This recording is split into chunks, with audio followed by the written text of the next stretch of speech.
We get all kinds, of course.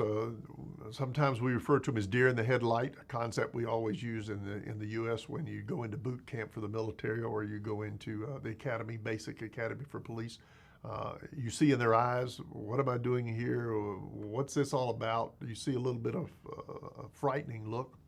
But yet, they come here because number one, they hear that this is the way democracy gets in a country. They hear this is a chance to earn money to provide for their families. They hear that their children will one day live in freedom. One of the questions I used to ask my cadets, if you could travel anywhere in the world you wanted to, we're free to do that, where would you go? I thought most would say United States. I was that much into my own country. And a number of them certainly did. But I was surprised at the people that say, I'd love to go to Italy. I'd love to go to Rome. I'd love to go to Germany, to Beirut, to all these cities and countries. They want to be like everybody else. They want to see what the world is like. But more than that, when we talked, the things they would say about, I want the right to earn a living so that I can have a family, so that I can get married. The Iraqi culture, much like all their Arab culture, demands that before you marry, you can show financial responsibility. You have to have a house. You have to have furniture. You have to have a dowry. You have to show the girl's family that you can provide for. I come from a country where, you can go grab a marriage license. You're married. You may have to live with mom and dad. You may have to live out of your car, but you can marry. In the Arab culture, family is everything. And so you must show that you're able to provide. They want to do that. A job means they can do that. A job also means that they can allow their children to grow up in a society that can choose their own occupation, that can choose what city, what province, even what country they want to live in. So I think that's what drives them here. The fact that maybe they won't get to enjoy all those fruits, but their children will. And they express this. Children are everything to Arabs. Sometimes we have a tendency when we don't know a people group to think of them as being mean or vicious or, they just don't think like we ought to. But I have basically found in all the countries I've worked in that people have the same desires. They want someone to love.